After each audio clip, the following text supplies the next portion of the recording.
Estamos no ar com o episódio número 5 do Cérebro do Namura. Estou aqui com o mestre Yoda do empreendedorismo, senhor Namura, porque hoje vamos falar de educação quântica. Esse tema que inclusive está presente aí no seu livro, desde o começo na introdução. A gente já vai falar disso daqui a pouquinho, mas antes de mais nada, dizer para a galera que esse podcast é um oferecimento do Albert, o aplicativo que está presente aí no iOS, para Android, aplicativo que vai muito além do cashback, é dinheiro no bolso. Então, se você não baixou ainda, fica aqui a dica, assista os episódios anteriores, inclusive que a gente explica muito isso, porque tem muito a ver com empreendedorismo.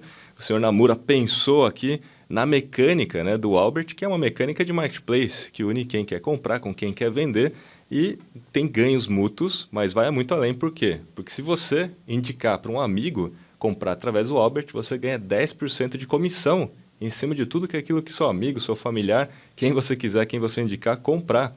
E não é uma vez só não, hein? É para sempre, enquanto esses amigos, esses indicados comprarem. E fica outra dica aqui, para você já baixar agora com o nosso código convite podcast. É isso mesmo, podcast é o código convite para você começar a ganhar já. Tá aqui o link e o QR Code na tela. Então, Namura, estamos eu aqui, você, o nosso grande Albert, né? Falamos do Albert aplicativo que inspirou. Então, poxa, desde a introdução do seu livro você fala de educação quântica, né? Explica para a galera o que é educação quântica e o que isso tem a ver com empreendedorismo. Bom, Kiso, prazer estar aqui com você. Nesse 5º episódio, a gente está evoluindo em tudo que a gente precisa falar sobre empreendedorismo, sobre fazer uma empresa. E uma das coisas que um empresário busca sempre é inovar, é estar atualizado. E para isso ele precisa de informações. Existem 2 conjuntos que você pode imaginar, 2 formas de você obter informação.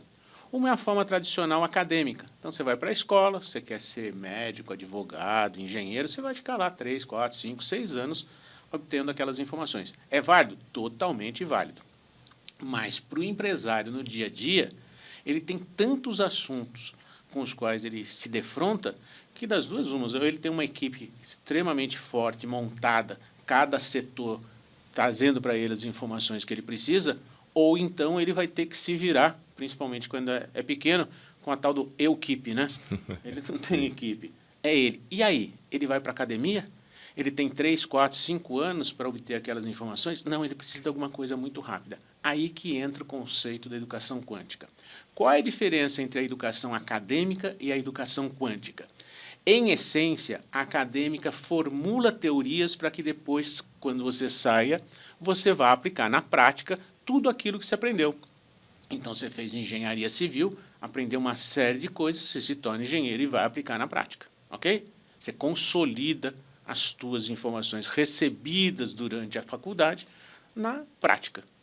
O que é a educação quântica? É o oposto. Você não vai da teoria para a prática, você vai da prática para a teoria.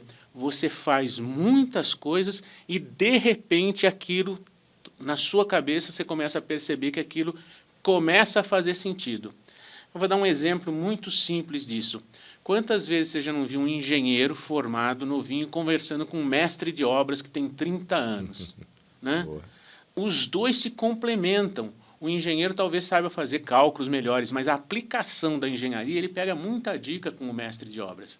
Eu diria que o mestre de obras foi colhendo, no decorrer da sua vida, pequenas quantidades de informação, foi testando aquilo e depois ele consolida aquilo num conhecimento maior.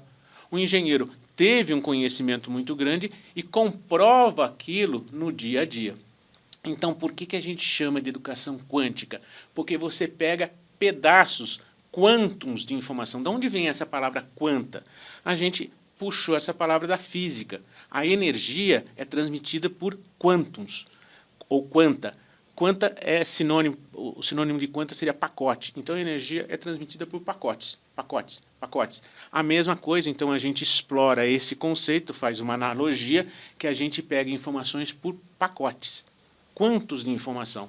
Todo mundo pratica educação quântica quando faz uma pesquisa no Google sobre algum assunto e vai lá, pega só a informação daquele assunto que ele precisa naquele momento. Se resolveu a questão dele, acabou. Ele não fez uma universidade. Todo mundo que está aprendendo, por exemplo, marketing digital, quer saber como é que funciona o Instagram, vai lá e pega algumas informações. coloca no Google, pega aquelas informações. Então, qual é a diferença entre educação quântica e educação acadêmica? Em essência, para definir. A acadêmica vai da teoria para a prática, a educação quântica vai da prática para a teoria. Qual das duas é melhor? Depende da situação. Depende. Se você quer um aprofundamento teórico para cada vez saber mais de um determinado assunto, para quem sabe fazer pesquisas, a educação acadêmica é fundamental. Você faz a tua graduação, mestrado, doutorado e por aí vai. Tem o seu lugar. Mas se você precisa de uma informação rápida para resolver um problema, a educação quântica é a mais adequada. E o livro que a gente escreveu, o Yes You Can, ele aborda todos os temas não com a profundidade acadêmica. Ele é um livro voltado para quem quer ser empreendedor e resolver problemas específicos. Como é que eu contrato as pessoas? Como é que eu faço marketing digital? Com base na sua experiência, que é a analogia que você fez com o mestre de obra. Exatamente, exatamente. Então, a gente juntou o conhecimento acadêmico que a gente tinha, aplicou, viu que aquilo funcionava e colocou quantums de informação. Por isso que esse livro você pode ler do começo ao fim, em sequência, ou então você abre uma página e fala, qual a diferença entre líder e chefe? Vou lá procurar. Boa. Ah, o líder comanda, o chefe manda. Ah, não sabia disso. O líder vai à frente, o chefe vai atrás. Ah, não sabia disso. Ou seja, você pega esses quantums de informação para resolver um problema que você tinha naquele momento. Diferença entre líder e chefe, por exemplo. Como é que eu faço para aumentar o meu patrimônio? Ah, eu vou lá num capítulo e vou ver algo que fala sobre isso. Se você é jovem, o que você deve fazer para ficar rico no Brasil? Então, eu vou ensinar algumas coisas sobre juros compostos, aliás, que é o que fala muito Warren Buffett. Ele tem uma fortuna avaliada hoje em 89 bilhões de dólares. Até os 50 anos, ele não tinha nem um décimo dessa fortuna. E ele explica a maravilha que os juros compostos podem fazer. A gente explica isso nesse quantum de informação, só sobre juros compostos. Não tem nada a ver com liderança, não tem nada a ver com outros tópicos. Por isso que eu disse, são quantos de informação que você pega para resolver um problema específico que você tem. E nessa sua concepção, né? Isso tem a ver com empreendedorismo, porque na prática a educação quântica tem mais a ver com resolver problemas. Por exemplo, como você citou, né? Puxa, eu tenho um problema, eu tenho uma questão, eu vou especificamente naquela solução, eu vou procurar sobre esse assunto para resolver aquilo, né?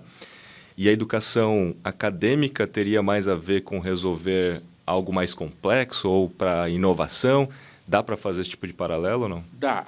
Tem várias definições que eu poderia utilizar para que serve a educação acadêmica e para que serve a educação quântica. O meu eu já coloquei. O aprofundamento teórico para descobrir coisas novas, com certeza, a educação acadêmica tem o seu papel. A resolução de problemas mais imediatos também tem o seu papel. A vida do empreendedor está mais voltada a resolver problemas imediatos do que um aprofundamento teórico. Então, por isso que a educação quântica se adequa melhor aos desafios que o empreendedor tem para resolver. O que não quer dizer que você não possa ter feito uma faculdade, entende tudo de administração e finanças e depois vai empresariar. Não é tão comum a gente ver pessoas que têm toda uma bagagem teórica se dar bem no mundo empresarial, simplesmente porque aquela bagagem teórica não abarca todos os conhecimentos que você precisa no mundo empresarial. Você pode ter um conhecimento técnico muito forte numa área, mas não saber desenvolver pessoas, por exemplo, não saber vender. Você é um tremendo cirurgião, mas você não é um vendedor. E se você fosse abrir um hospital, não é a sua competência como cirurgião que vai determinar os destinos do hospital, e sim a sua competência como gestor de hospitais, que é uma competência completamente diferente. Então, a educação quântica, ela se adequa melhor ao ambiente empresarial, porque você, como empreendedor, vai ter que ter noção de um conjunto muito vasto de conhecimentos. Você não vai fazer 10, 20 universidades para depois empreender. Então, você tem uma formação básica e aplica ela. Às vezes, você é de humanas, então você sabe lidar com pessoas. Você é de exatas, você sabe fazer planilhas, cálculos, ler um balanço, coisas desse tipo. Mas sempre vai estar faltando alguma coisa. Aí a tua equipe vai te ajudar, mas para você ter uma noção, você vai pegar quantums de informações sobre aquele assunto e falar, já entendi. Eu, por exemplo, tive que me desenvolver nos últimos 5 anos em marketing digital. Eu conhecia muito do marketing offline. O que eu fiz? Estudei muito sobre marketing digital, apliquei. Agora que eu tenho uma visão muito clara do que funciona e do que não funciona, eu consigo, inclusive, ter equipes ou consultores que eu possa conversar no mesmo nível com eles. Onde eu fui buscar isso? Eu fiz uma faculdade de marketing. Não dá mais tempo, pelo menos para mim. Quer dizer, tempo sempre dá. Tempo é uma questão de prioridade. Mas eu tenho outras prioridades. Tendo esses quantums de informação, agora eu consigo conversar com especialistas e dialogar de igual para igual no mesmo nível com deles. Então, a educação quântica ela é adequada para o ambiente empresarial, sem desprezar a educação acadêmica. E volto a insistir, todos nós nos utilizamos dela diariamente. Cada vez que você está indo no Google fazer uma pesquisa, você está pegando um quantum de informação para satisfazer um desejo, uma necessidade ou resolver um problema. Você está praticando educação quântica. Que é a base, inclusive, do marketing, né? Que é resolver problemas, necessidades e desejos, né? Mas um ponto aqui que eu acho bem legal, talvez uma comparação, é com o médico generalista e o médico especialista, né? Quando a gente fala do empreendedor, você, de alguma maneira, precisa ser um pouco mais generalista. Porque se você só for especialista, um engenheiro muito bom e acadêmico, a gente já viu isso na história, né? Muitos engenheiros saíram da faculdade, abriram seus negócios e não conseguiram ir para frente, porque só tinha aquele conhecimento de engenharia, você não tinha os outros conhecimentos, ou esses quantums, né? Complementares, principalmente para gestão de negócios, finanças, gestão de pessoas, né?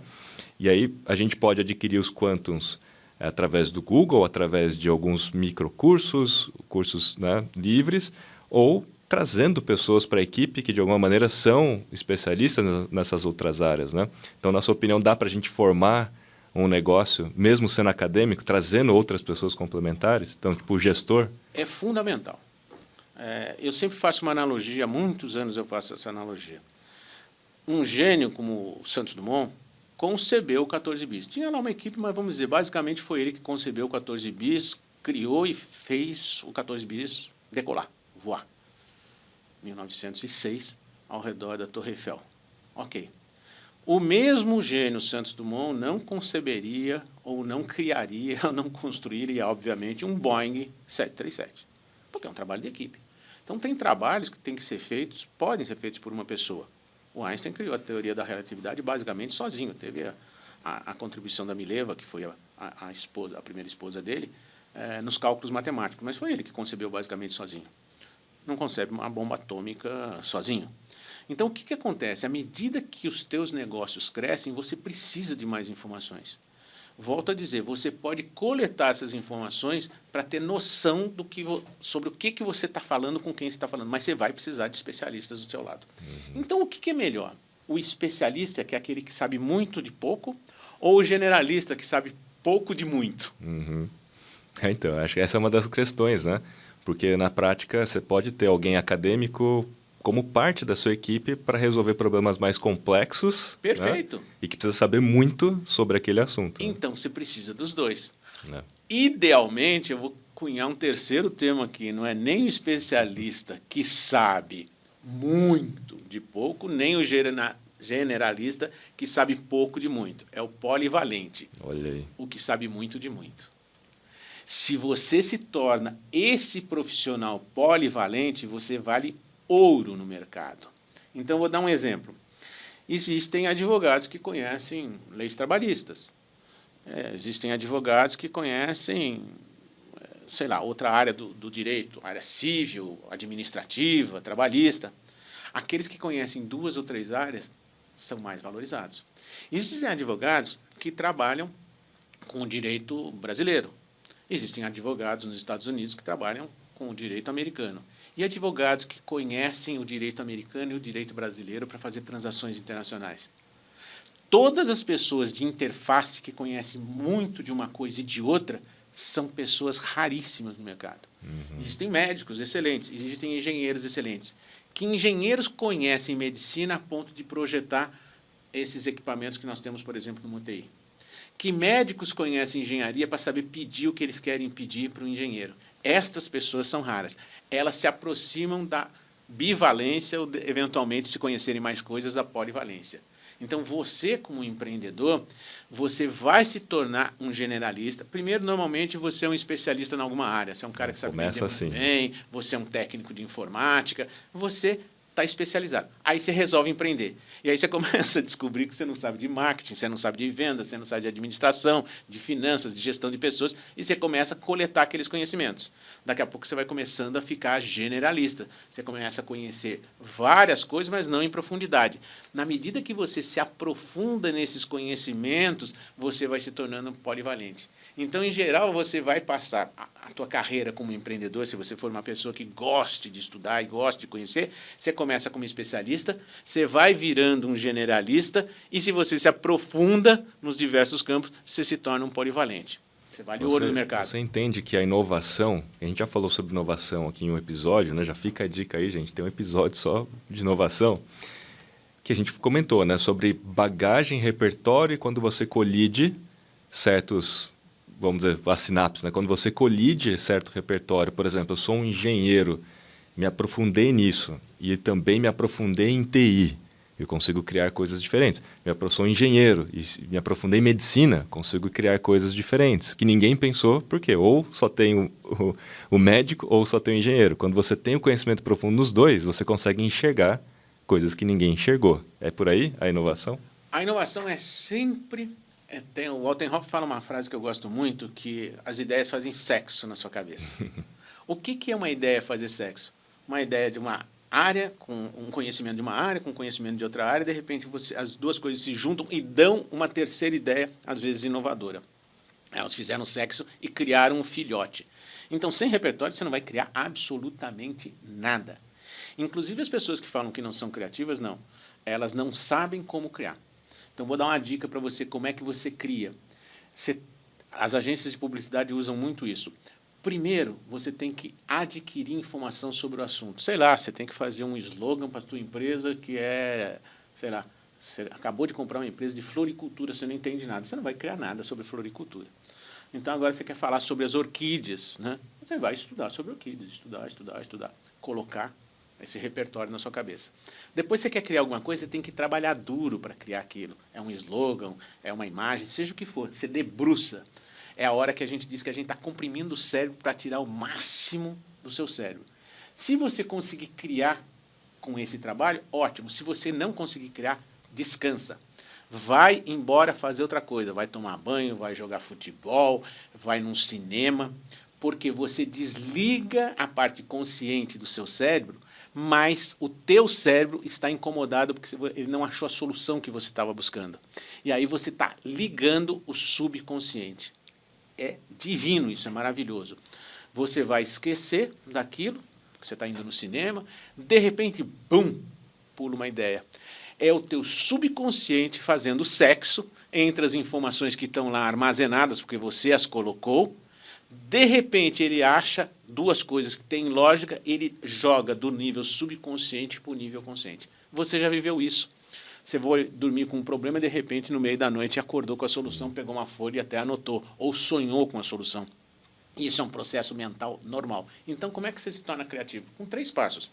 Colhe informação, trabalha sobre aquela informação e relaxa, descansa. Isso é que a gente chama de colocar, essa parte do relaxamento é colocar o teu cérebro no modo difuso. Ele automaticamente faz isso. Acho que não Einstein, o Edison, Thomas Edison, ele tinha uma cadeira para pensar. Ele sentava lá e ficava pensando. Mas não adianta você sentar na cadeira e ficar tentando achar uma ideia se você não fez os 2 trabalhos anteriores, de coletar informação e de trabalhar sobre a informação. Você não vai criar absolutamente nada. Por isso que é recomendado, né? Você dá uma pausa para achar uma solução, né? Porque você fica ali o tempo todo ali estudando, e não descansa para deixar o subconsciente trabalhar, você não entra nesse modo difuso. Esse é um erro que as pessoas muito obcecadas têm. Elas não entendem como o cérebro funciona e elas querem resolver. O cérebro chega num ponto, eu costumo dizer que a parte racional é um computador, ele é lógico, mas é lento. A parte subconsciente, a parte racional não, a parte consciente. A parte subconsciente é um porra louca. Ele fica juntando coisas, mas ele é muito rápido, ele faz milhões, bilhões de conexões. Numa delas ele acerta, pô. Você ficar tentando cobrar falta, você cobrar 10, talvez você erre as 10. Mas se você cobrar 1000, quem sabe você acerta uma. Então você tem que ter essa energia. O teu subconsciente faz isso de graça para você. O que falta para as pessoas, sabe o que é? É coragem de relaxar. Olha que loucura. Eu tenho um problema, eu estudo sobre o problema, eu trabalho sobre o problema. Achou a solução? Legal, cara. Parou aí. Mas e se você não achar a solução? Continuar obcecadamente não é produtivo. Você não está extraindo uma potência que está na tua mão, que é o teu cérebro, subconsciência, é como ele trabalha diferente do consciente. Quando você está em cima, você está procurando uma lógica, é um jeito de trabalhar, resolve muitas coisas, mas não resolve tudo. Quando você para, é que você vai resolver. O Einstein ficou 4 anos para tentar resolver um problema que ele tinha da teoria da relatividade restrita. Ficou e não conseguia. Um dia ele pensou, ele viajando na velocidade da luz dentro de um trem. E aí tem toda a história de como é que ele concebeu a teoria da relatividade. Mas foram 4 anos trabalhando e uma hora ele relaxou e veio a ideia. Pô, é isso. Use a potência do seu cérebro. Quem sabe usar isso tem ideias maravilhosas. Dá para fazer uma analogia com o próprio computador? Porque a gente tem o processamento, né? Você tem um programa aberto, você está fazendo um processamento. Chega o momento, dependendo da quantidade de programas abertos ou do nível de estresse que você está ali processando alguma coisa, ele chega na CPU ali perto de 100%.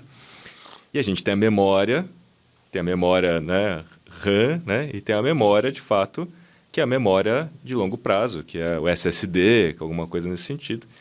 E a gente tem o tal do buffer, né? Então, assim, você está ali processando e tal, está usando um nível de memória, está estressando. Se você não der uma pausa, né? Não limpar esse cache, né? Esvaziar o buffer, né? E fazer com que a memória, né, seja reorganizada, por isso que tem aqueles defrags, né? Quando a gente olha a fragmentação, né, das informações dentro do HD ou do SSD, quando ele faz o defrag, ele vai organizando. Mas você precisa dar essa pausa, né? Para ele fazer esse processo. E quando ele faz esse processo, a coisa volta a ficar muito mais rápida, você resolve os problemas, para de dar bug no sistema. É uma analogia. No subconsciente você não tem esse aplicativo chamado defrag. É o sono, não é o sono? O sono não ajudaria nisso? O sono ajuda em memorizar. Por isso que quando você passa a noite inteira estudando e vai na prova no dia seguinte, geralmente é um fracasso. É mesmo? Porque aquilo que você estudou não ficou na memória. Tá? Então, os neurologistas explicam muito bem isso, memória de curto prazo, memória de longo prazo. Você tem que estudar um certo tempo e dormir. O sono é o lixeiro do cérebro. Primeira coisa que ele vai fazer, por que quando você não dorme você está esgotado no dia seguinte? Porque as toxinas que estão no seu corpo não são limpas, elas só são limpas à noite, ou quando você dorme, preferencialmente à noite, eu não vou entrar muito nisso. Enfim, primeiro, que o sono é o lixeiro do seu cérebro. Segundo, que o sono sedimenta as informações que você coletou um dia antes ou antes. Portanto, se você não dormir, primeiro que você está com lixo até a tampa, e você sente aquele cansaço, as dores no corpo. Segundo, que você não consegue produzir porque a tua memória não vem. Tá? Então, como eu não tenho defrag, eu tenho que deixar... Eu não tenho defrag, mas eu tenho um processador que é milhões de vezes mais rápido que esses processadores que tem aqui. Então, já que eu não tenho defrag, eu vou continuar processando em altíssima velocidade. O defrag ajusta as informações para que você possa, no computador, acessar a informação que você quer rapidamente. Como eu não tenho defrag no cérebro, se eu não tivesse, eu teria que ter um processador de altíssima velocidade. O cérebro, no subconsciente, tem esse processador de altíssima velocidade. Então, eu não tenho defrag, mas eu tenho um processador que vai 1 trilhão de conexões. E vai tentar achar. E vai tentar achar no meio do lixo, né? Ele vai tentar achar a solução para o problema. E ele acha. É incrível. Todo mundo já viveu essa experiência de estar muito preocupado com alguma coisa, preocupado, tentando trabalhar, tentando achar a solução, fica esgotado, vai dormir, e de repente a solução aparece. É o teu subconsciente. Só que as pessoas não atentam para que isso pode ser um processo controlado. Eu posso disparar esse processo se eu quiser. Eu falo para o meu cérebro, eu mando em você. Eu falo para o meu cérebro, é esquisito, né? Porque meu cérebro falando para o meu cérebro. Eu falo para ele, vou estudar. Estudo. Vou trabalhar. Trabalho. Vou descansar. Descanso. As pessoas têm medo, elas querem estudar, trabalhar e achar a solução. Se achou no nível consciente, é legal. Mas se não achou no nível consciente, acredita que você é um gênio, porque você é um gênio. Vai dormir, vai no teatro, vai no cinema, vai jogar futebol, vai fazer qualquer coisa, menos continuar trabalhando. Você vai ver o que o teu cérebro faz por você. Você vai olhar e falar assim, nossa, eu sou um gênio. Eu estou te dizendo, você é um gênio. Você só não sabe da tua genialidade. Estou te avisando agora. Use isso. Boa, muito bem. Bom, vamos aqui para o bloco de firmeza, né? Sem arrogância, para falar um pouco dos seus cases e das suas empresas e como é que você aplica conhecimento quântico, né, nas suas empresas. Tem algum exemplo, algum ritual, algum processo? Como é que isso se encaixa hoje em algum negócio seu? Acho que a principal coisa é dar consciência das pessoas que existe educação quântica. Boa. Tá? E o principal jeito é jogar desafio para as pessoas. A minha maior muleta de raciocínio, você fala assim, Namura, escolhe uma coisa que você acredita que mudou o seu jeito de gerir as coisas. É fazer perguntas inteligentes. Você não tem noção do potencial de processamento que existe na tua empresa. Eu estou olhando para você, Kiso, você é um potencial de processamento, porque você tem um supercomputador aí. Talvez você não saiba usar tudo desse computador, como eu não sei usar tudo meu, mas eu sei que você tem. Uhum. Eu estou olhando para o Rod, eu estou olhando para a Nica, eu estou olhando para a Renata. Olha a capacidade de processamento que tem aqui. O que eu posso fazer? Jogar uma questão aqui e contar com o seu cérebro, do Rod, da Nick, da Renata e dos outros para me ajudar a resolver. São mais CPUs, né? São mais CPUs. Você fala, mas que ideia interessante, nunca tinha pensado nisso. É deixar um ambiente tão livre para que você jogue as informações que você quer, jogue os problemas e deixe as pessoas irem buscar soluções. Uma das técnicas, brainstorming. Uhum. Brainstorming é simplesmente uma das técnicas que você faz do toró de ideias. Você sabe como isso está revolucionando o mundo? Vou te contar um case. Para você descobrir o genoma humano, decodificar o genoma humano, com computadores poderosos há 10 anos atrás, você precisaria, sei lá, de 10 anos. Eu não tenho o dado correto, mas, enfim, era um tempo de processamento muito grande. Com os computadores modernos, você precisa de menos tempo. Mas se você quisesse processar quintilhões de informações, como, por exemplo, tudo que existe nas galáxias por aí, você precisa de muita capacidade de processamento. Mas ela existe. Sabe onde ela existe? Nesse computador que está aqui, nesse que está aqui, naqueles dois. Aqui tem 1, 2, 3, 4, 5, 6, 7, 8, 9, 10 computadores. Todos mais ou menos ociosos nesse momento, porque não estão sendo usados. E se tivesse um algoritmo aqui que usasse a capacidade ociosa desses computadores para resolver? Olha só a capacidade que eu tenho. Pois é, o blockchain fez isso. Existem bilhões de computadores no mundo. Se você tiver um algoritmo que você joga o problema para o algoritmo e ele, ao invés de processar isso num grande computador, ele divide esse problema entre esses bilhões de computadores, cada um faz uma parte e, de repente, eu tenho a solução pronta.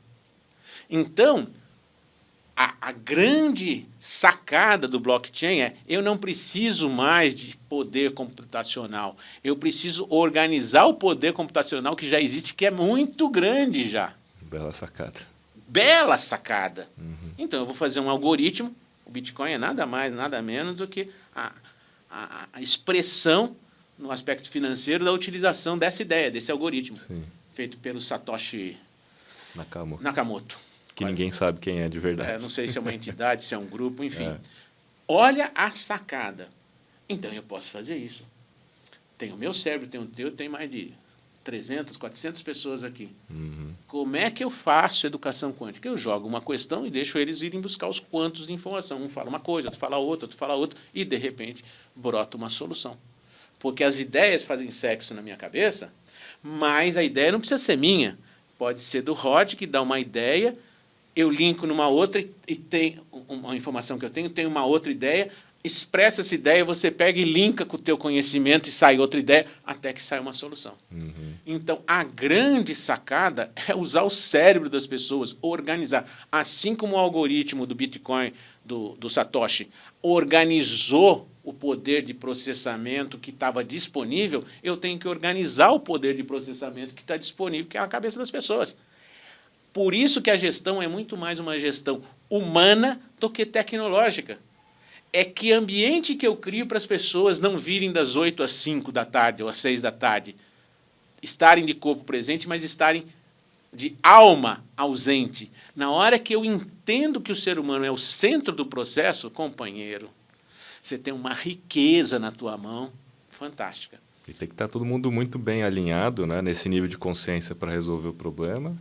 E, na sua opinião, como é que a gente faz? Por exemplo, brainstorm é um exemplo que você deu, né, uma ferramenta. Mas como é que a gente faz para as pessoas irem buscar os quantums sem ter, vamos dizer assim, uma sobreposição nessa busca? Faz sentido realmente todo mundo sair buscando praticamente as mesmas informações? Porque hoje em dia todo mundo tem mais ou menos as mesmas informações, o acesso ao Google, né? Ou seria mais interessante dividir, talvez, isso para cada um buscar uma parte? As duas possibilidades. Se o problema for muito grande e complexo, divida problemas complexos em menores problemas e dê tarefas para cada equipe fazer aquilo. Então, por exemplo, eu quero colocar coisas no marketing digital. Para trabalhar com marketing digital, eu preciso de alguém que conheça das ferramentas. Então, vou pegar um grupo e falar assim, como é que eu uso o TikTok, como é que eu uso o Instagram, Reels, não sei o que lá. Uma equipe vai trabalhar nisso. Outra equipe, eu preciso de design. Então, eu vou propor problemas de web design para aquela equipe. E assim as diversas funções. Porque o conhecimento é vasto, mas algumas áreas são específicas, tem que ter um conhecimento maior. Então, se o problema for complexo, você vai dividir. Se o problema for ter uma ideia, uma solução, aí é bom que várias pessoas com visões diferentes, com repertórios diferentes, ataquem aquela mesma questão, porque elas vão ver a coisa de ângulos diferentes. Muito legal. Então, as duas alternativas são possíveis. Problemas complexos, divide em problemas menores e dê para as equipes, e quando você tem alguma coisa totalmente inusitada, tenha visões diferentes para atacar aquele mesmo problema. E para você, né, o ambiente da empresa conta muito? Você falou da flexibilidade, da liberdade, né, e tal, que tem muito a ver com cultura. Mas em relação à estrutura ou relação ao ambiente de trabalho, apesar de que a gente está falando muito de trabalho remoto, né? Mesmo assim, em casa, né? Tem que ter um ambiente de trabalho. Você acredita que há um nível de ambiente que estimule um pouco mais a educação quântica? Total. Total. Se você tiver um ambiente absolutamente rígido e hierarquizado, em vez de horizontalizado, verticalizado, hierarquizado, em que o modelo cultural é de disciplina, vai ser difícil você ter a criatividade. Então, você tem modelos culturais diferentes, nós vamos falar isso, acho que talvez no próximo capítulo. O ambiente que você cria depende da cultura que você implanta. Eu não quero entrar nisso agora, porque isso fica assunto para um próximo... Teremos o próximo episódio, a gente vai falar próximo sobre episódio cultura. vai falar disso? Exatamente. Ok, eu já fiz em alguns episódios anteriores, vou lá para frente, não sei o que lá. Eu sou meio maluco, me confundo nessas coisas.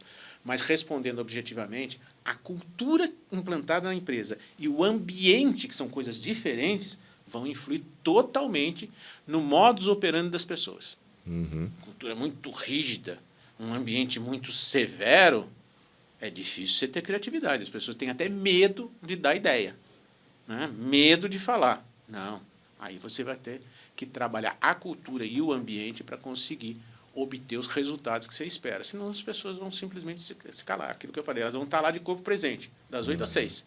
Tá?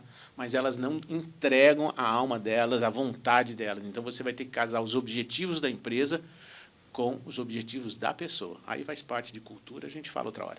Em alguns ambientes de trabalho, né, eu vejo a história da cultura maker, né? Você ter, talvez, laboratórios ou talvez ter espaços destinados para esse tipo de desenvolvimento cognitivo quântico, né? Ou, de alguma maneira, para experimentação, que, de alguma forma, ajuda, inclusive, o negócio a inovar, né? Quando você está experimentando, você vai entendendo, no mínimo aquilo que não se deve fazer, ou aprendendo formas, né, diferentes de fazer alguma coisa. Você entende que esses ambientes, né, esses tipos de laboratórios são interessantes para qualquer tipo de negócio? Independente se é produto físico, produto digital, né? Ter esse ambiente assim, de teste, né? Cultura de testes, na sua opinião, como é que é? É fundamental, porque hoje você não concorre mais, você faz terno. Você não concorre mais com quem faz terno. Porque o cara que vai comprar, ele tem que decidir se ele compra um terno ou compra uma bermuda, ou se ele viaja, sei lá, para a Bahia. Você está disputando o bolso do camarada. Então, você vai ter que ser criativo o tempo todo para mostrar para as pessoas que aquilo que você faz deve ser uma prioridade para a pessoa. Olha que loucura. Então, antigamente, você concorria em nichos, agora você concorre com todo mundo. Você concorre pelo quê? Pela atenção da pessoa. Ok? Então, isso vai ser fundamental. Quanto mais você chamar atenção para você, para os seus produtos, para os seus serviços, mais chance você tem de vender os seus produtos e os seus serviços.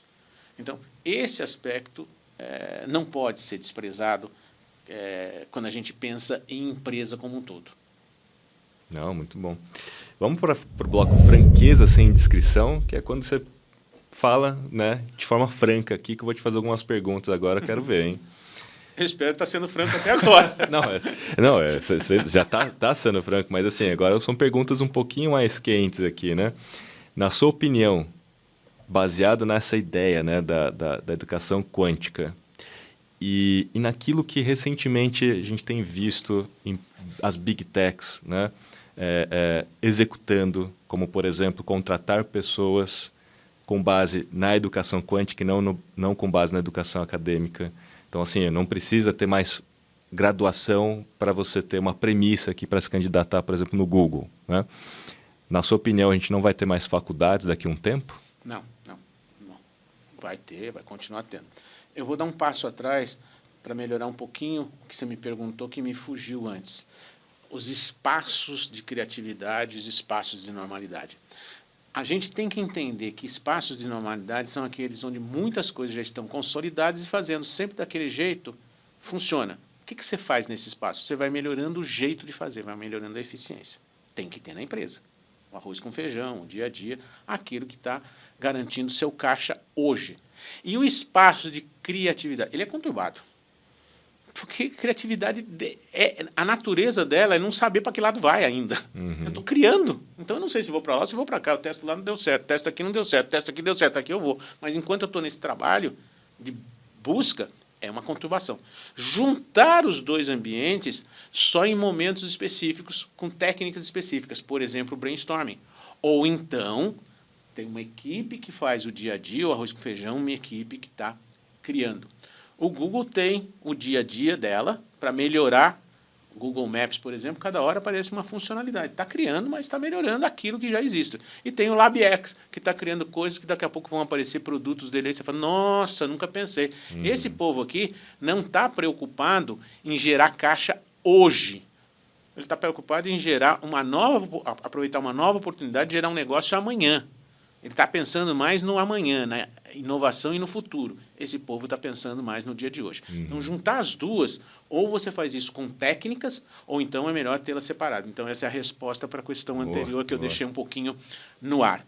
E agora, se puder retomar então, a questão. Na sua opinião, né, a gente vai precisar de faculdades no futuro, porque muitas das Big Techs já estão tirando essa premissa das vagas de emprego. Falou, você não precisa nem ter graduação mais para se candidatar aqui, por exemplo, para ser um engenheiro de dados, um engenheiro de programação. Apesar de que, nesse caso, né, nesse tipo de conhecimento, tem muita coisa na internet, né? Então, realmente, eu acho que as pessoas, através de educação quântica, conseguem avançar nesse nível de conhecimento. Mas a internet está tão vasta, né, de informações hoje em dia, né? Tem curso gratuito, tem curso pago, tem curso de tudo. Na sua opinião, a gente vai precisar de faculdades ainda daqui para frente ou tudo vai meio que se basear em educação quântica? Eu diria a seguinte coisa, se você for lá para trás, no início da informação, a informação ficava nos mosteiros. E quem tinha acesso àquela informação era privilegiado. Depois, com Gutenberg, veio aí a prensa, apareceram os jornais, apareceram os periódicos, a informação foi mais difundida. Depois veio o rádio, veio a televisão mais difundida. Muito bem. Mas em todos esses momentos existia uma educação acadêmica que perdurou. A universidade que nós temos hoje, ela é datada mais ou menos de 1200, esse modelo que nós temos hoje. Então ele vai perdurar. O que tem que mudar é o jeitão da faculdade, o jeitão da universidade. Faculdade, o que quer dizer? Você vai ter uma faculdade sua que vai ser desenvolvida. Se é bom em matemática, em ciências humanas, eu vou para lá para desenvolver esse meu talento, adquirir mais conhecimentos. Então, a faculdade é nada mais, nada menos que uma rota para acesso do conhecimento organizada por alguém. Se essa rota para acesso do conhecimento não satisfaz as necessidades que o mercado prevê, essa faculdade desse jeito, conteudista, que não dá respostas às demandas da sociedade, essa vai morrer. Essa vai morrer. Tanto que tem gente hoje que prefere fazer cursos livres, outros cursos que atendem absolutamente, de modo muito rápido, a necessidade que ele tem. Ele quer aprender marketing digital para se tornar um influencer ou qualquer outra coisa, porque ele sabe que o mercado está valorizando isso. Então, esse curso supera um curso numa universidade, numa faculdade que não dá isso. Então, eu diria a seguinte coisa, não morre. O rádio não matou a imprensa, a televisão não matou o rádio, a internet não matou a televisão, esse negócio que alguma coisa vai morrer, eu não acredito. Sim. Eles se complementam e vão se ajustando. Então, a faculdade terá o seu lugar. Como educação acadêmica, assim como a educação quântica terá o seu lugar. A faculdade nunca será quântica e a educação quântica nunca será absolutamente densa, porque a natureza da educação quântica é um pouquinho de informação para resolver um problema imediato. Sim. A acadêmica é o oposto disso. Então, as duas têm os seus lugares. O que eu quero dizer é que a educação acadêmica que não atende às necessidades que o mercado impõe, esta morre. Uhum. Eu não vou querer ser um dentista por educação quântica. Eu até posso pegar todas as informações, mas eu não tenho a certeza de que aquilo que eu estou fazendo é realmente a melhor prática. Então, eu preciso passar por uma faculdade de odontologia. Isso não vai acabar. Eu não vou ser um físico nuclear pegando quantos de informação na internet. No vídeo no YouTube. Vídeo no YouTube. Não vou fazer isso. Eu vou precisar dessa educação. Então, cada uma tem o seu lugar. Não, mas fazendo até fazendo até uma provocação, né, do que está acontecendo hoje em dia para algumas profissões mais novas, né? Porque profissões mais novas, embora tenha fundamento, por exemplo, marketing digital, né? Você está colocando sobre marketing digital. A maioria dos profissionais ditos marqueteiros digitais não tem formação acadêmica. Não fizeram uma faculdade ou uma graduação de publicidade, propaganda ou muito menos de marketing, né? Mas se consideram profissionais de marketing digital através da educação quântica, porque absorvem conhecimento em blogs, em conhecimento em YouTube e através da prática ali vai criando conteúdo e acredita que aquilo se resume em marketing digital. E eu, particularmente, né, junto com a Marta Gabriel, a gente sempre faz uma provocação. Não existe marketing digital, existe marketing em ambiente digital, porque o marketing é marketing. Então, assim, primeira coisa, você tem que entender profundamente o que é o marketing para dizer que você é um profissional de marketing digital. Porque, senão, na prática, o que a maioria desses profissionais estão entregando é comunicação digital, não é marketing. Porque fazer o post tem muito mais a ver com comunicação do que com marketing, com produto, preço, praça e promoção, né? Tem muito mais a ver com a promoção do que com os outros P's, né? Do marketing, né? Mas por quê? Porque as pessoas não sabem disso. Porque elas não tiveram a formação acadêmica, elas não se aprofundaram naquilo para entender. Às vezes elas estão falando sem saber, né? Então, essa provocação, né, dessa história assim, puxa, as próximas profissões, na sua opinião, né? A grande maioria vai surgir do ambiente digital, vai surgir da educação quântica. E aí as empresas estão contratando com base nisso, porque elas querem velocidade, querem resolver os problemas mais rápidos, né? E talvez as faculdades percam espaço muito em função dessa dinamicidade, dessa velocidade que o mercado está exigindo, né? Perfeito. Eu acho que isso vai ao encontro do que eu acabei de te dizer. As faculdades continuarão, mas as faculdades que não atenderem esse tipo de demanda desaparecerão. O que a faculdade vai fazer? Ela vai perceber todo esse cenário e vai montar um currículo de, por exemplo, de marketing utilizando as ferramentas digitais. Eu gosto muito dessa tua colocação. Não existe marketing digital. Se existisse marketing digital, do jeito que vendem por aí, existiria também o marketing jornalístico, que é o cara que só faz marketing através do jornal. Exato. O marketing radialístico, o cara que faz marketing através do rádio. Não. Marketing é marketing. E marketing é uma função muito importante para estar num departamento. Uhum. Ele tem que estar em tudo. O que é marketing? Os 4 P's é uma metáfora, vamos dizer, para entender o marketing. Eu posso ir para os 4 A's. É análise. O que é análise? É ver quais são as necessidades e desejos das pessoas. É adaptação. O que é adaptação? É criar um produto, um bem, um serviço que satisfaça essas necessidades. Uhum. E depois que eu já tenho o produto que satisfaz as necessidades e os desejos, os 2 A's, análise e adaptação, eu vou para o 3º A, que é a ativação do mercado. E aí é que entram as ferramentas. O digital é mais uma ferramenta. Sim. Tem rádio, folheto, cartaz, faixa, outdoor, boca a boca, mala direta, né? Você vai diretamente para o cara. E tem agora YouTube. Simplesmente são ferramentas digitais. Mas eu só sei usar essas ferramentas digitais e elas vão ser efetivas se eu descobrir o que o cara deseja e fiz um produto que satisfaz esse desejo. A lógica, né? Você tem que entender as lógicas, né, que estão por trás daquilo. Então, o marketing depende desses 4 A's. A análise, a adaptação, que é a criação do produto, a ativação do mercado, que eu vou usar ferramentas analógicas, digitais, online, offline, e depois, se deu o resultado, os KPIs lá, que eu vou ver as métricas, o que funcionou, o que não funcionou. A diferença é que, antigamente, para ter essas métricas, demorava 1 zilhão. Eu botava na televisão, na grade lá, e ficava esperando que as pessoas viessem atrás de mim.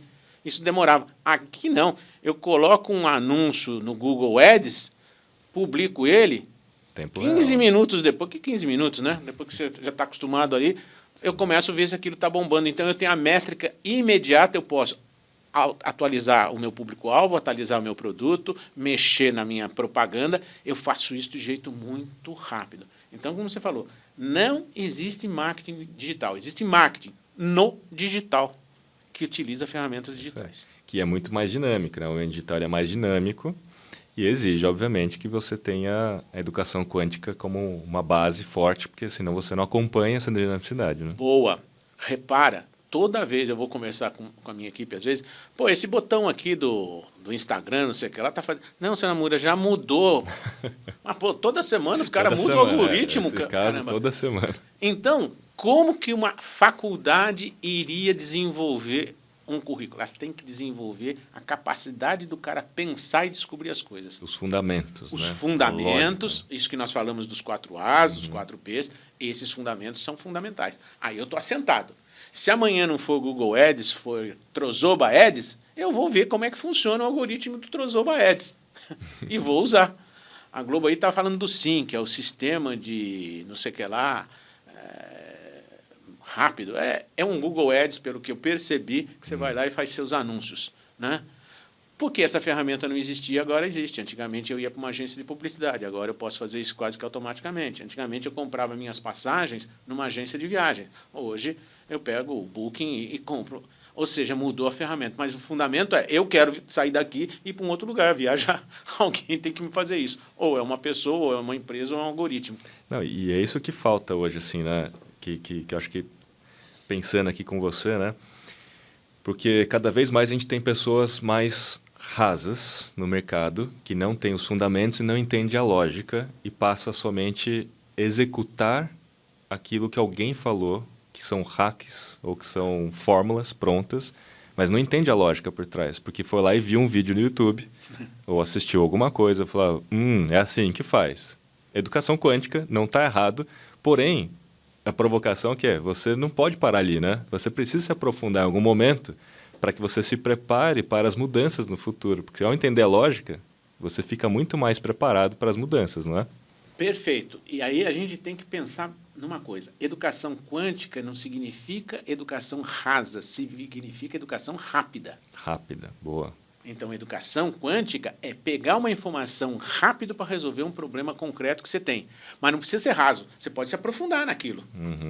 Tremendamente. Pegou aquela informação, vai atrás de outra e vai consolidando. Só que você faz isso não no decurso de 5 anos, 4 anos, como na educação acadêmica. Você faz isso de jeito muito mais rápido. Tá? Então, não confundir educação quântica com alguma coisa rasa. Não, ela pode ser aprofundada, mas ela é rápida. Não se contentar com as fórmulas prontas, né? Tentar sempre entender a lógica por trás das coisas. Senão você vai construir uma casa porque você alguém não sabe se disse adaptar, que você coloca né? o tijolo assim, você faz. O terreno que você está construindo não é sólido, a casa vai cair. Pô, mas eu fiz o que o cara mandou.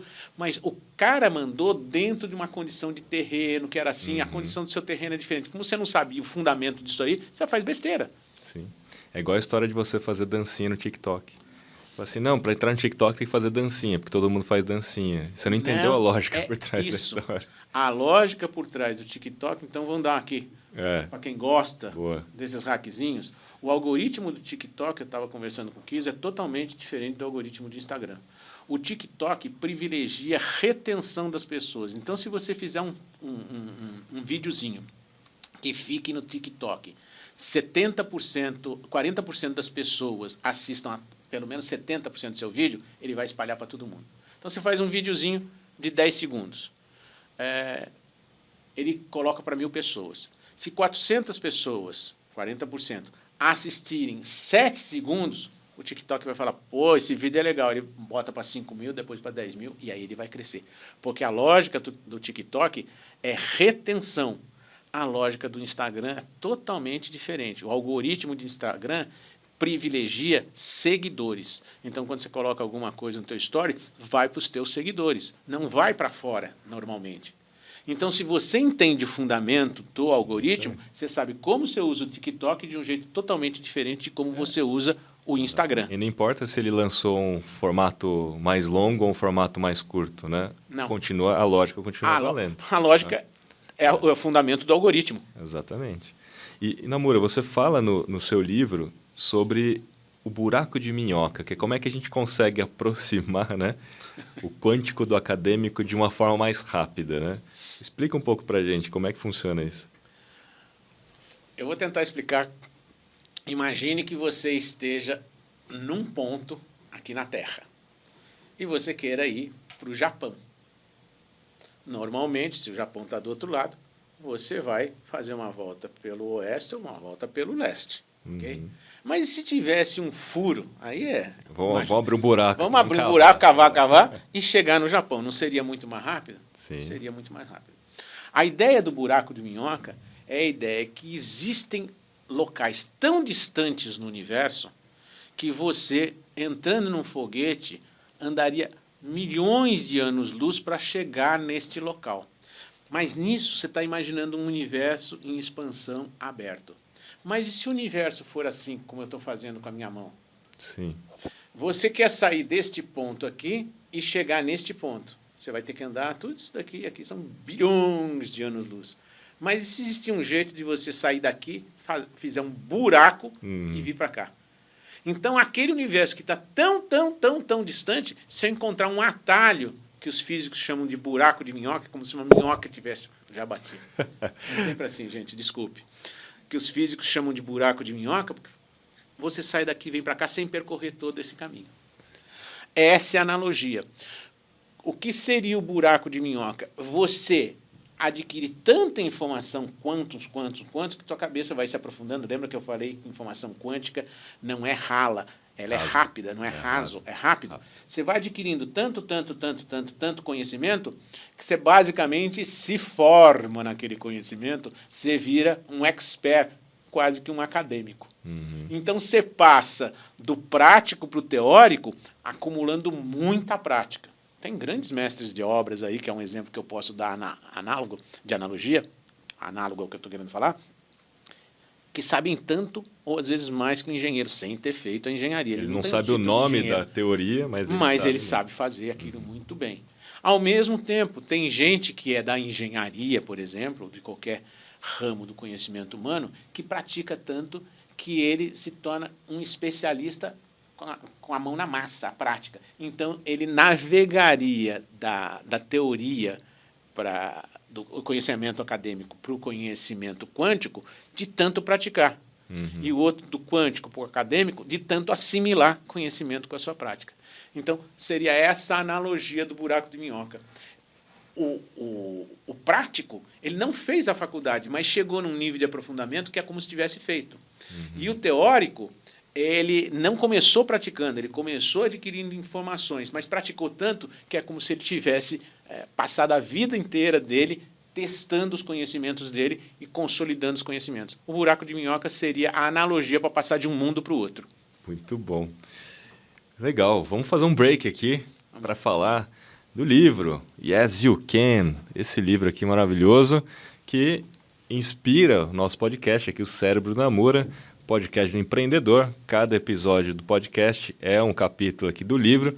A gente está aqui na introdução, inclusive, a gente nem entrou, eu estava até brincando com o Namura, né? Só a introdução já dá um livro, né? Que a gente aqui está no 5º episódio, a gente já falou de muita coisa legal e tem muita coisa ainda. Nossa temporada tem 25 episódios. Então, se você quiser ter uma experiência mais imersiva compre o livro, leia o livro e também assista aqui, escute a gente para que você tenha esse complemento, né? Mas o seu próprio livro, como você já colocou desde o começo, está aqui até atrás escrito, né?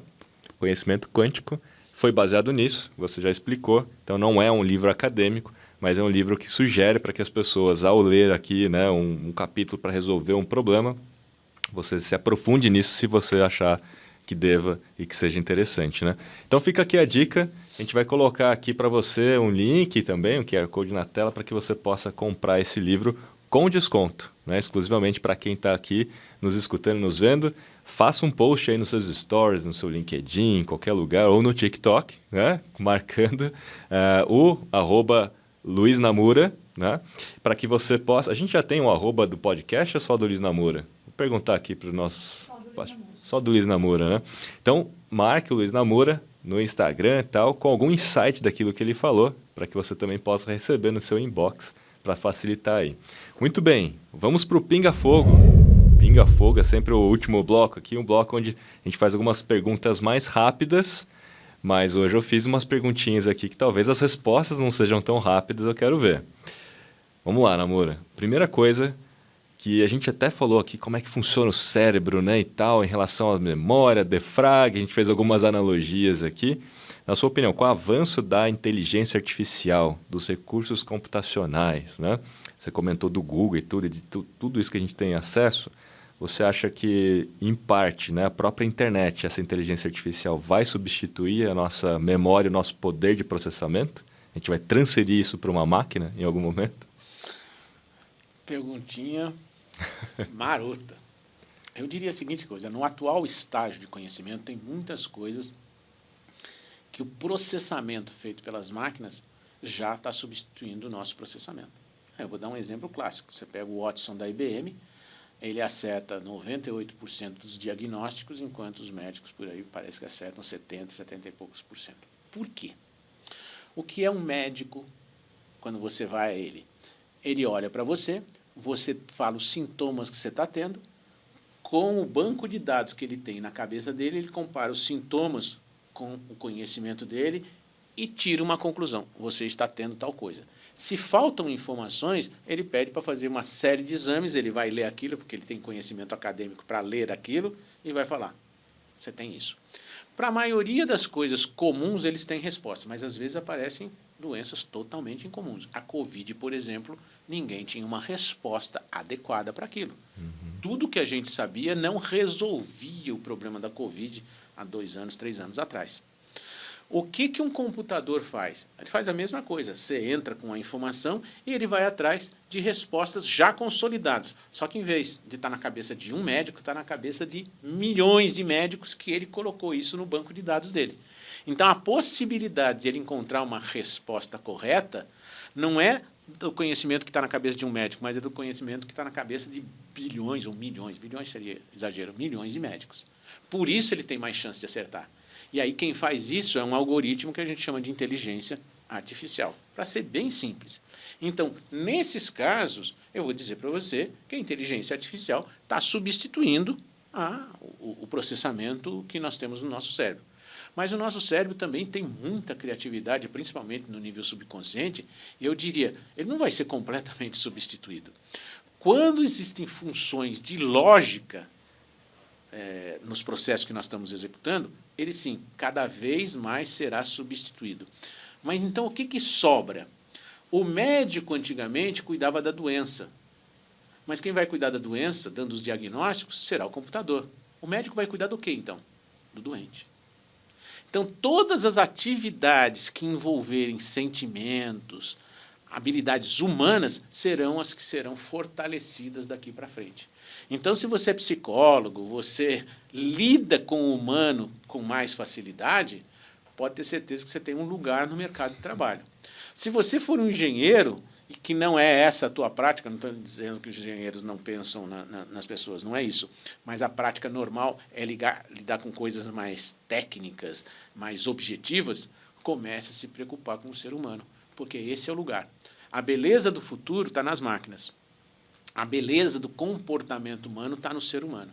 Então, resumindo, as máquinas vão cuidar de muitas coisas objetivas, os humanos vão cuidar de coisas mais subjetivas ou emocionais. Isso é uma tendência. Então, sim, a inteligência artificial vai substituir e já está substituindo muitos processos que nós fazíamos antigamente.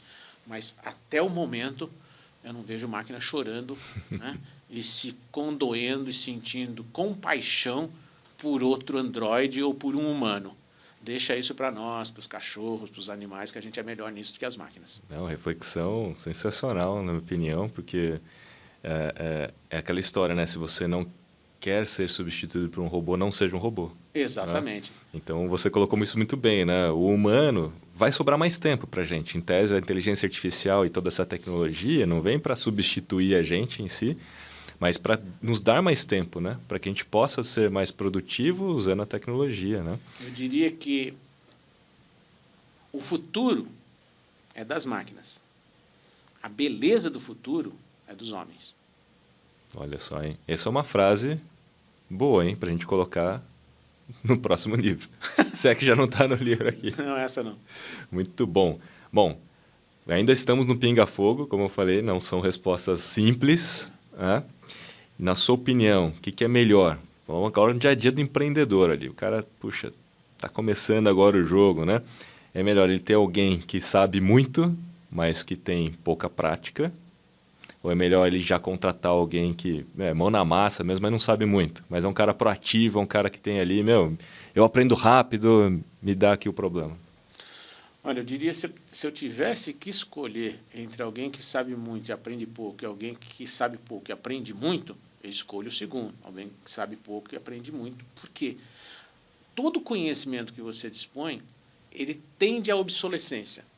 Então, por muito que você saiba, eu me tornei engenheiro eletrônico há anos atrás. Aquilo que eu aprendi de técnica, pouco me vale. O que eu aprendi em termos de lógica e de raciocínio me vale até hoje e vai valer até os últimos dias da minha vida. Então, eu prefiro uma pessoa que tenha capacidade de aprender, o tal do lifelong learning.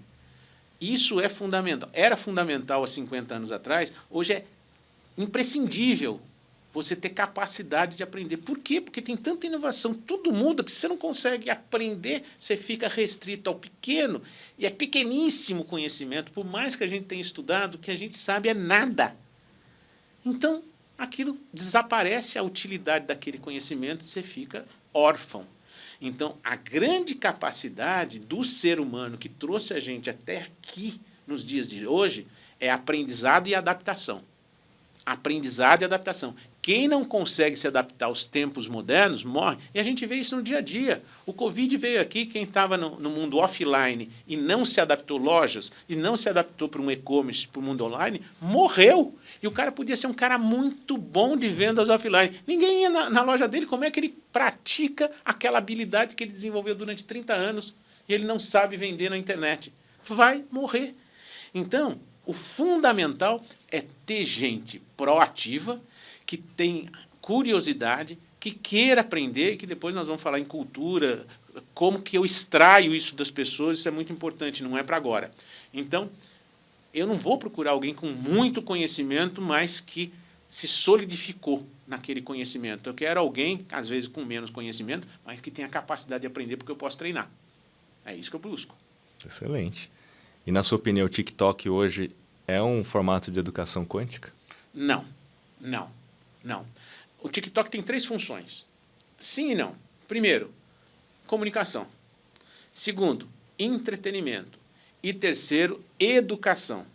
Então, às vezes eu estou vendo alguma coisa só porque eu estou me divertindo, estou vendo a dancinha, não sei o que lá, vi alguma coisa. Passando tempo. Entretenimento, né? Às vezes é uma informaçãozinha, eu não sabia disso. Poucas vezes o TikTok está sendo usado para educação. As pessoas estão começando a perceber, porque o tempo é muito curto. Ele pode despertar alguma coisa em mim, e eu falo, opa, isso é importante. Então, se eu usar educação com entretenimento, o tal do edutainment, ou seja, eu passo uma informação interessante, mas com um formato divertido. Comunicação sempre tem 2 componentes, conteúdo e forma. O que o TikTok privilegia? A forma. O que outras mídias privilegiam? O conteúdo. Se agora eu dou uma forma divertida para um conteúdo importante, o TikTok pode ser educação.